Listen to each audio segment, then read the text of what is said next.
This taco recipe is one of the easiest, most delicious things I know how to make. So I'm going to get started here by chopping up all the veggies for this. First up, I got an onion here that I'm going to get into about 1-inch slices, maybe about 1/4 of an inch thick, and then that's going to go into my Dutch oven that I got out. Next up, I got a couple of jalapeños here. I'm going to get these into about the same size slice. I'm going to remove the seeds and stems with a spoon here if you like it a little bit spicier and aren't opposed to the texture of those things. You can leave those in if you want. Into the pot with those. Next up, I got about 1/3 of a head of garlic here. I'm using about 1/3 of a head because there was about 1/3 of a head of garlic left in this bulb. I'm really just using amounts of everything that are convenient to me here, including the garlic.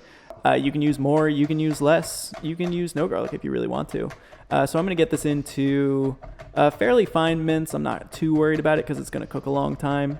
So I think that looks pretty good there. So I'm going to throw that into the pot. Next up, I got some cilantro here. I'm going to use about half this head, and I'm just going to give it a rough chop. Again, this is going to cook a long time, so I'm not going to worry too much about getting this into a super fine chop or anything like that. So now I'm going to put a little bit of olive oil in there just to get everything going, and then I'm going to go in with about 2 pounds of boneless, skinless chicken thighs here. Putting the thighs in last here just to avoid a little bit of cross-contamination and so that I only have to wash my hands once. Now I'm going to season things up. I'm going to go in with some salt, some pepper, some smoked paprika, some oregano, and a little touch of cinnamon. I like a little bit of that warm spice in the background here, but too much of it and it's all you're going to taste, so I try to stay pretty light with it.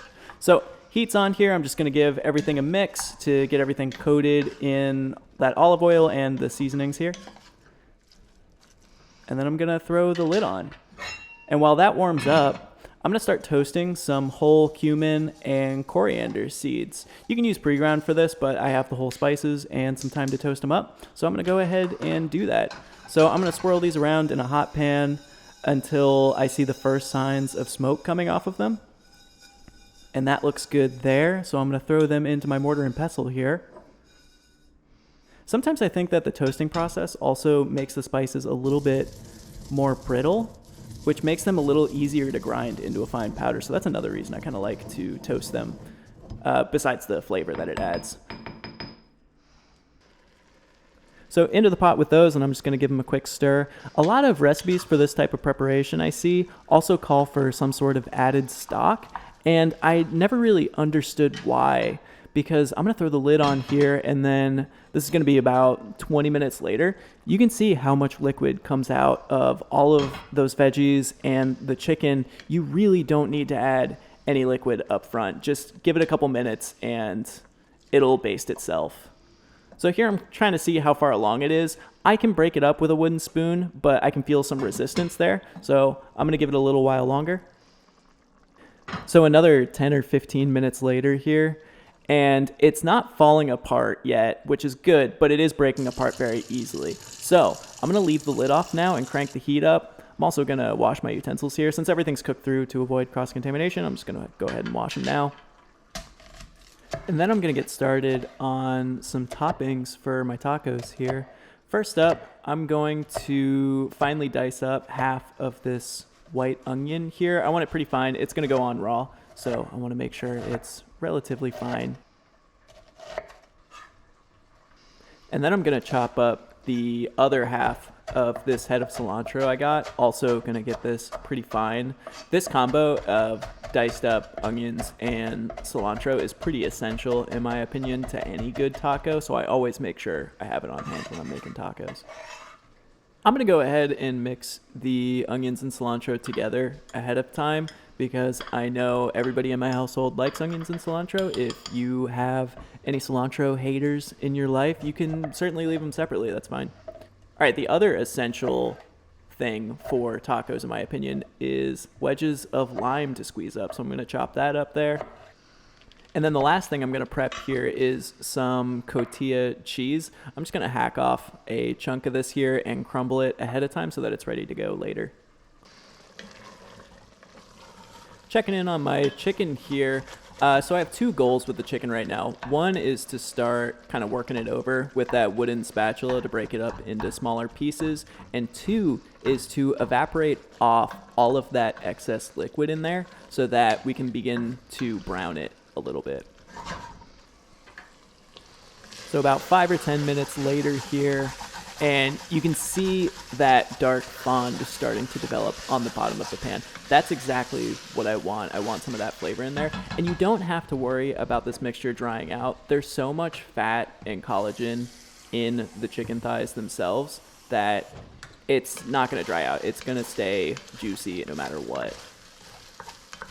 So I'm just grabbing a little water here so that I can start deglazing this pan. And I'm going to do this a couple times where I'll just add just enough water in the bottom of the pan to deglaze all of that fond and then kind of mix it in to the rest of the mixture and then let it sit for a little while longer, let that water evaporate off, let another fond form, and then just do that a couple times to get a lot of that good flavor in there.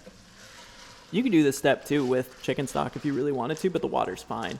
Now's a good time to get my tortillas started as well. So I'm going to go ahead and get those into a cast iron. And here you can see I got another layer of fond building up on the bottom of my Dutch oven here. So I'm going to go ahead and deglaze that one more time, and then I'm going to shut off the heat and call that done. I'm going to grab a fork here to taste it for seasoning, and there you can kind of see the texture we're dealing with there. It's shredded up, but not completely falling apart. There are bigger and smaller chunks in there, which is exactly what I want.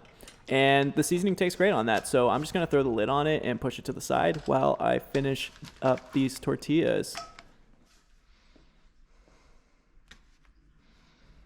When I finish warming up corn tortillas, I always like to flip the stack over so that I'm taking them from the bottom. The bottom ones had a little bit extra time to steam, so they're going to be a little bit more pliable.